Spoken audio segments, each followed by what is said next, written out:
Mis abuelos y mis abuelas nunca se sentaron a explicarme el mundo.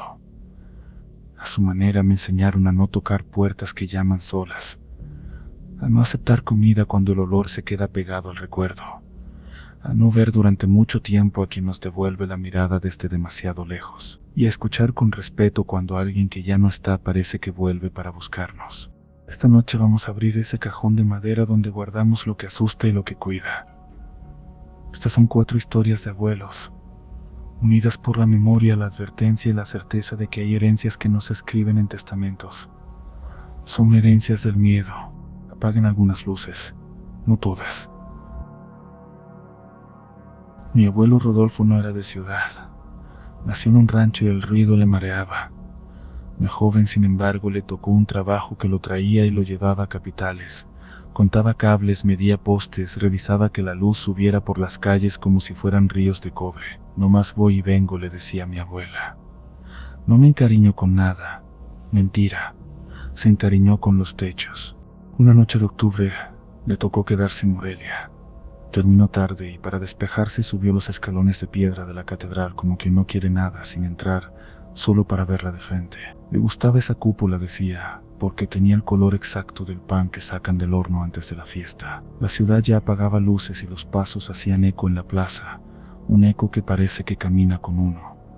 Entonces lo vio. Sobre la cúpula, justo donde el viento pega más fuerte, había una silueta. No era estatua, las estatuas no se estiran para mirar por encima del borde. No era ave, las aves no se quedan quietas tanto rato. Era algo erguido, alto, con las piernas demasiado largas para ser humano, como si estuvieran puntas de pie. Lo tercero es que debía irse por fin a su hotel.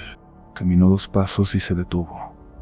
Siempre cargaba unos miralejos pequeños, así les decía. Se colgó la correa del cuello y los apuntó. No mires mucho, me contó que se dijo, nomás para salir de duda. En el foco pequeño el mundo se volvió un teatro. La piel de la cúpula, la cruz que corta el cielo, y esa cosa negra con la cabeza agachada. Creyó ver alas, no como de pájaro, sino como membranas plegadas curiosas. No respiró. Entonces esa cosa giró despacio, como si hubiera sentido el hilo invisible de su mirada, y lo buscó, lo encontró, lo sostuvo. Mi abuelo me dijo que no fue miedo, fue otra cosa, un peso en el corazón, un hueco, un presentimiento. Bajó los miralejos, pero supo sin duda que la figura seguía viéndolo. Volvió a subirlos, como si necesitara comprobar que lo que temía era verdad, y la cosa estaba ya más cerca. No se había movido, pero ocupaba más. No me preguntes cómo, decía. Así se sentía, como cuando te mira un toro desde el otro lado del alambrado, y aunque sean 10 metros parece que te huele el sudor. El aire cambió. Lozano, que es como le decían en el trabajo, se fue de espaldas sin tropezar, guardó los miralejos en el pecho de la chamarra y no corrió. A mi abuelo no le gustaba darle gusto al miedo. Caminó con paso tieso hasta la esquina y solo entonces se permitió voltear. La cúpula seguía siendo cúpula. A la mañana siguiente, estando en la camioneta rumbo a un tramo de postes, escuchó. Primero un crujido largo, como cuando una rama vieja pierde la pelea con el viento. Luego los gritos. La gente corrió hacia el centro. Un andamio que llevaban semanas montando junto a la nave lateral había cedido. No hubo muertos, Dios quiso, pero hubo heridos, madera rota, campanas que se movieron roncas. Mi abuelo se dejó caer en la banqueta y se apretó el pecho con una mano. No dijo nada. Lo que había visto grande y negro sobre la cúpula cobró nombre en la cabeza sin que él quisiera dárselo. Mensajero. Pasaron años. Lo olvidó, eso decía, o quiso. Hasta que un día, viendo televisión a la hora de la comida, apareció una nota de esas de madrugada, en otra ciudad, otra cúpula, otra sombra con alas que alguien había fotografiado de lejos. No era prueba, claro, nomás un rumor que a él le pegó donde no debió.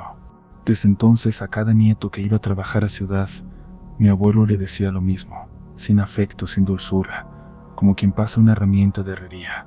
Si ves algo arriba que te está viendo a ti, te vas. No lo reta uno, no lo contempla, te vas.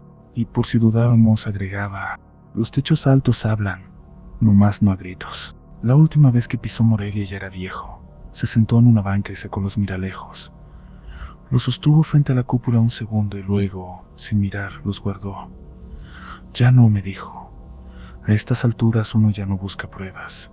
Uno escucha lo que heredó.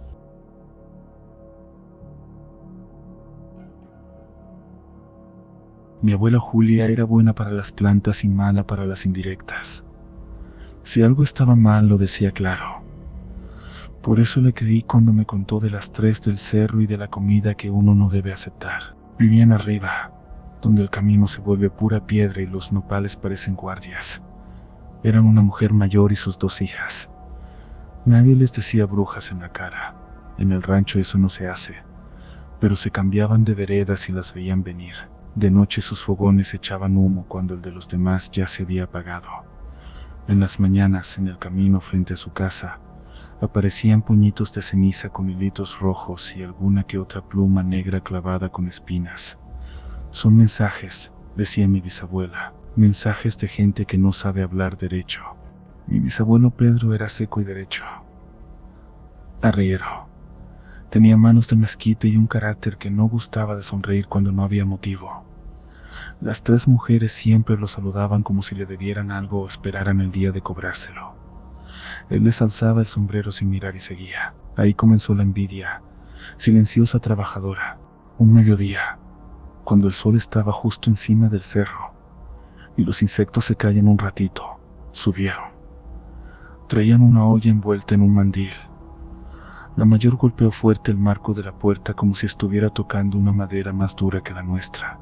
Venimos a dejarles caldo, dijeron, para que se alivie don Pedro, que lo vimos cansado. Mi bisabuela se avergonzó un poco de no haber ofrecido ni un café. Agradeció. Tomó la olla. El olor fue una bofetada de pasote, humo, algo dulce que no supo nombrar. La mayor sonrió mostrando un diente de oro. Tómelo calientito, dijo. Esa tarde mi bisabuelo comió de ese caldo porque uno no desprecia la cortesía, ni siquiera cuando viene de manos que nos inquietan. No más una taza, dijo. Esa noche no durmió, no por nervios. A ese hombre no lo asustaban los ruidos de afuera. No durmió porque por primera vez en su vida escuchó algo que lo llamaba por su nombre desde el monte. Julia, que entonces era muchacha, lo oyó levantarse sin hacer ruido, como los animales que saben que alguien los observa. Lo siguió descalza por el pasillo. Lo vio abrir la puerta sin mirar atrás. Subió. Al amanecer, mi bisabuela encontró en la mesa las tazas con ese olor clavado en la madera. Arriba, donde el camino se desdobla en vereditas, vio un hilo rojo atrapado entre 2 nopales. Lo rompió sin querer y sintió un pito leve de viento en el oído, como si alguien reventara un globo muy lejos. La casa de las 3 del cerro se veía normal. En la mesa había 2 tazas vacías y la olla todavía humeante, sin fuego. La hija más joven estaba parada a un lado con una sonrisa que no cuadraba con los ojos. Ya casi queda, dijo. Julia no preguntó qué. No preguntó nada. Se acercó como quien va a abrazar y volteó la olla con ambas manos. El caldo cayó negro, espeso como si tuviera sombras en lugar de fideos, y se esparció por el piso como si tuviera vida. El olor a dulce se volvió agrio. La joven rió bajito, la risa de quien cree que ya ganó pero le divierte que el otro patalee. El sonido trajo a la mayor. Entró con un puñado de hojas que apretaba como si fueran billetes. Julia lo agarró por debajo de las axilas y lo jaló hacia la puerta. La mayor no se interpuso. Solo dijo sin voz ni coraje, como anotando un dato. Se tarda más si lo tiran. Julia corrió con su padre cuesta abajo. El hombre pesaba como si trajera piedras en los bolsillos. La casa quedó atrás con la segunda de las hijas parada en la sombra del marco masticando algo.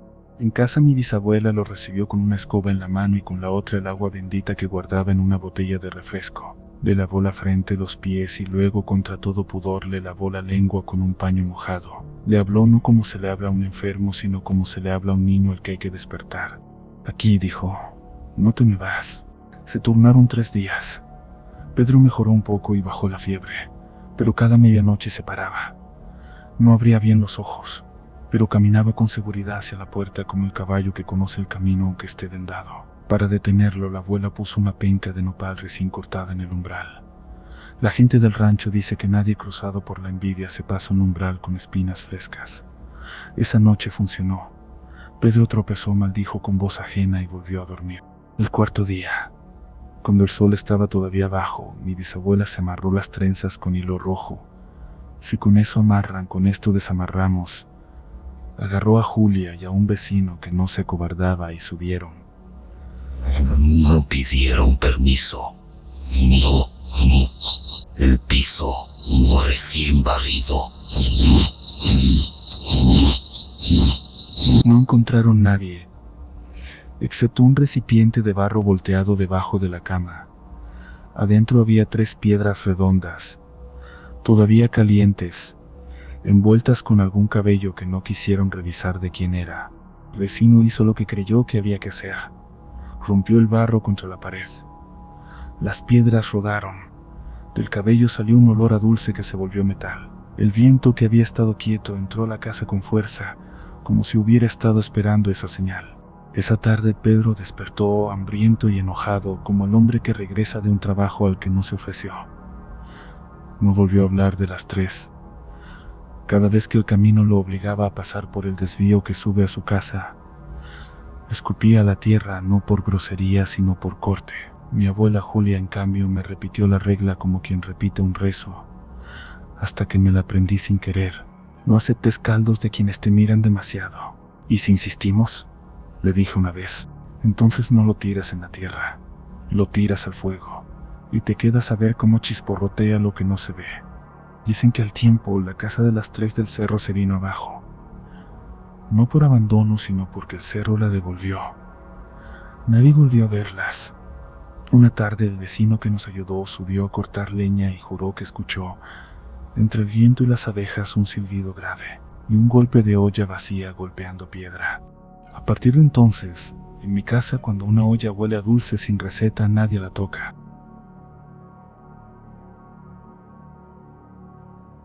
Mi abuelo Carmelo no cuidó panteones ni iglesias, cuidó horarios. Fue chofer de autobús por 30 años, de esos que se saben de memoria los baches y los puestos de tacos que abren a cualquier hora. No le gustaba hablar de sustos. Los sustos, si se nombran, repiten, me decía, con la superstición de quienes han atravesado demasiadas madrugadas. Aún así, una vez, una sola, me contó por qué dejó la ruta de madrugada bajo la lluvia. Fue en la línea que iba de ciudad a costa. Una noche, al salir de la terminal, vio la cortina de agua caer desde un cielo sin trueno. Con lluvia todos manejan más despacio, menos los que creen que llegar 10 minutos antes hace la diferencia. Mi abuelo iba bien. En el asiento delantero una señora con un bebé.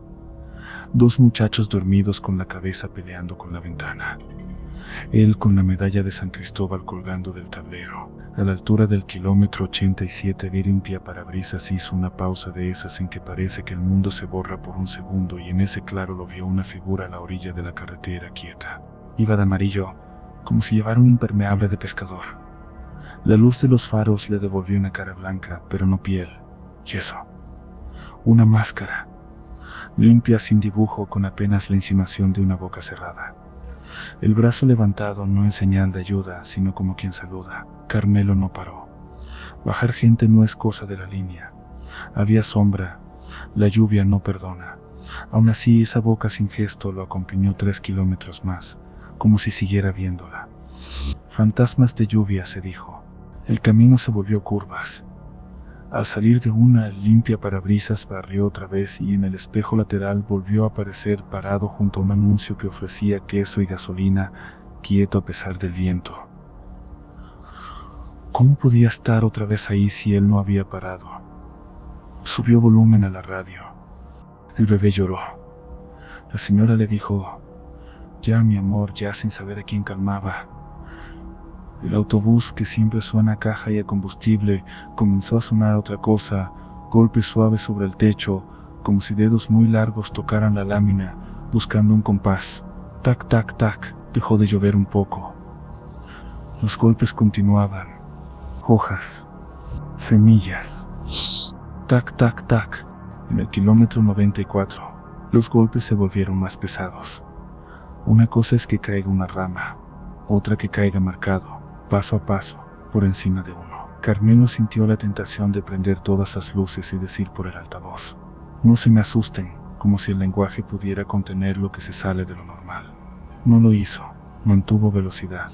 El limpiaparabrisas cumplió su trabajo como un soldado que no entiende de monstruos. Un tráiler venía de frente. Nos echó la luz de cruce. En el destello mi abuelo lo vio no en el espejo ni en el borde de la carretera, sino pegado al cristal del lado del pasajero. No era un rostro más allá del vidrio. Era la máscara blanca sin rasgos, mojada, con gotas que le corrían como lágrimas que no eran. El impermeable amarillo pegado al material como piel. La boca ahora abierta apenas, lo suficiente para dejar salir aire. El parabrisas se empañó del lado del pasajero, como si alguien respirara. Carmelo no gritó. Los choferes no gritan. Puso direccional y se orilló con suavidad de lámina vieja, como si nada pasara, como si el mundo fuera normal. No quería que la gente supiera que algo que no debía estaba sucediendo encima. Todos abajo. 2 minutos nomás. No había huellas en el charco. No había manos en el vidrio, solo el vaho que se va poco a poco cuando uno lo quita con la palma. Carmelo subió, cerró la puerta, se quedó solo un instante y escuchó otro golpe. Esta vez no arriba, adentro. Un golpe leve en la puerta del baño del autobús. Tac. El corazón se le fue a los pies. Dio 2 pasos y la abrió. El baño estaba vacío. Goteaba desde el techo y el olor a cloro se mezclaba con el de metal mojado. Sobre la tapa del WC, cuidadosamente colocada, había una máscara de papel de esas que venden en ferias. Una cara sonriente mal recortada, que no era la que había visto, pero era. Debajo un charco pequeño, de lluvia, se dijo. Tenía ganas de patearla, pero no la tocó. La tomó con un trapo, la metió en una bolsa negra y la amarró con 3 vueltas como quien ata un mal pensamiento. Llegó a la terminal en silencio. Mientras el pasaje bajaba, la señora del bebé le dio las gracias. Maneja bonito, dijo. Los muchachos ni lo miraron. Carmelo esperó a que el camión se vaciara. Llevó la bolsa a la oficina de objetos perdidos. No dijo lo que era, solo anotó máscara y la hora. Esa noche no durmió. Dio la vuelta con los puños cerrados. Pensó en llevar flores a San Cristóbal, el del tablero. Al salir a la calle la vio. No era igual, pero era ella. Otra máscara colgando de la barra de un puesto ambulante. Blanca sin rasgos. Le dio la espalda a la lluvia. El vendedor le sonrió sin dientes. Se la lleva, patrón, para que no se mojen las caras, bromeó. Mi abuelo no compró. No siguió mirando. Se retiró con ese paso que dan los que no quieren despertar a lo que ya despertaron. A los 2 meses dejó la madrugada. Siguió manejando, pero solo a medio sol. A veces cuando llueve muy fuerte yo escucho cosas encima de mi casa, como dedos que buscan el compás de la lámina. Si te llama algo que no tiene cara, no te acerques a ver si la tiene. Y si es alguien que necesita ayuda. Le pregunto en mi cabeza. A los vivos se les ven los pies. Busque usted huellas. Si no hay, no pare.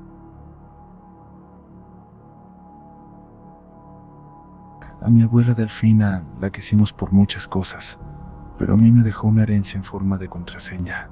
Me dijo, cuando te llame alguien en la noche aunque te sepa su voz, no vayas sin preguntarme primero cuál es la palabra. Lo dijo el día que nos entregaron unas llaves y un papel manoseado. La casa en la sierra de su tía. Adobe, corredor, un árbol que parecía querer entrar por la ventana. Y en medio del patio, justo donde se corta la sombra a mediodía, un pozo antiguo con brocal de piedras redondas, de esos que guardan frescor incluso en el calor. El agua corría clara. Se veía el espejo negro cuando uno se asomaba mucho rato. Desde la primera noche supe que ese pozo tenía voz. No era que hablara, era que arrastraba los sonidos. Si uno se asomaba de día y decía su nombre, le regresaba otro, como si otra gente que vivió ahí antes todavía estuviera en la orilla. Mi abuela Delfina no se asomaba, echaba agua de una cubeta sin mirar. No es que me dé miedo, decía, es que hay cosas que no se tratan de frente. La voz llegó a los 15 días. No vino del pozo. Vino de fuera, como si hubiera estado en el camino de su vida y hubiera cruzado la cerca. Era mi madre, no como la recuerdo cansada y dulce, sino como cuando cantaba para lavar trastes. El mismo tono, el modo de alargar mi nombre al final, como si me regañara jugando. Ándale, ven, dijo. Me asomé a la ventana del cuarto y vi el patio vacío. El pozo como ojo, los árboles quietos, Mi abuela tocó la puerta de mi cuarto con 2 dedos sin entrar. No salgas, me dijo. Pregúntale la palabra. ¿Cuál? Le pregunté yo. La que no dice cuando está enojada. La que sí dice cuando te quiere. No sabía de qué hablaba hasta que mi madre o su voz volvió a llamar. Mi amor, dijo. Era su palabra. Pero mi abuela me había enseñado algo mejor. Mamá, grité desde adentro. ¿Cómo me decías cuando me peinabas? La voz se tardó. La voz buscó en mi vida como en un cajón. Mi amor, repitió. La abuela me miró y asintió. No es ella, dijo. Ella te decía pelo de escoba y te reías. Sonreí de puro susto. No se arrimó al pozo. Nunca se arrimaba de noche. Escondía sus pasos con polvo. La voz pasó de pedir a ordenar. Abre. Acompáñame. No más tantito. A veces cambiaba de tono y era mi abuelo muerto. O mi hermano de niño cuando todavía pronunció mal mi nombre. En 2 ocasiones fue mi propia voz, deformada por la cavidad del pozo como si supiera cómo me oigo en una grabación. Siempre le faltaba la palabra correcta, el apodo, el respiro al final. A veces acertaba, pero tarde, como quien responde leyéndole los labios a una sombra. Una madrugada, por terca o por cansada, me levanté. Tenía el corazón bailándome adentro. La voz había dicho la palabra exacta. Dijo escoba con la risa y con el suspirito al final, ese que mi madre soltaba sin darse cuenta cuando me dejaba el pelo tirante. ¿Cómo podía saberlo? ¿Estaba jugando a prendernos?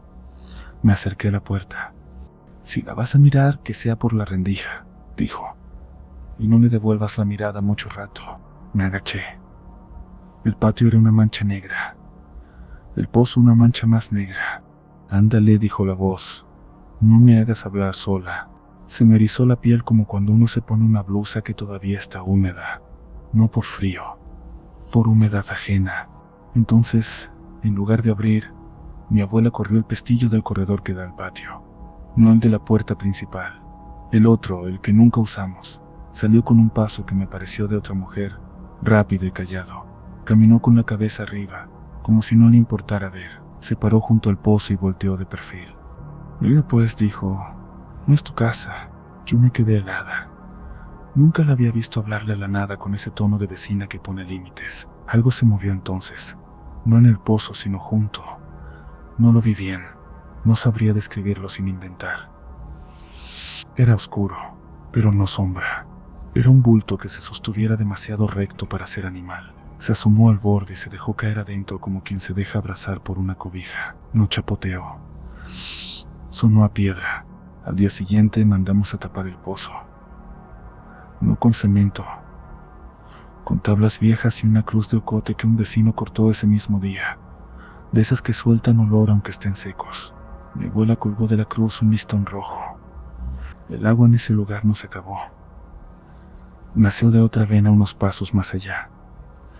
Eso hacen los manantiales cuando uno les pone límites. La voz siguió 2 noches llamando desde detrás de la cerca. Luego ya no. A veces de día, cuando la casa estaba llena de primos y ruido, cuando uno menos podía prestarle atención, nos llegaba un olor a lodo limpio y a ropa mojada sin haber llovido. Mi abuela se paraba, se santiguaba sin dramatizar, y nos pasaba el secreto como se pasa el salero, de mano en mano. Si algún día me oyen llamarlos de noche desde un pozo, no soy yo. Les juro que no voy a ser yo. Me lo dijo tantas veces que llegué a enojarme. Ya sé, abuela. Entendido. Ahora doy gracias. Porque años después, cuando ella ya no estaba, la casa quedó otra vez sola. Volvimos por papeles. La noche cayó con esa prisa de los pueblos donde el sol se va temprano. Y como si el mundo necesitara probarme, escuché. Mi amor, dijeron. Me quedé quieto. Respire. Como me decías cuando me peinabas. La voz guardó silencio. Y entonces supe que lo que heredamos no son solo historias. Son formas de decir. Son palabras que abren y cierran. No abrí. Me fui de ahí con la llave de la puerta y la de mi memoria. Desde entonces, cada vez que algo, persona, teléfono, sueño me habla conocido desde muy hondo, pregunto la palabra. Si no viene, no voy. Es mi herencia.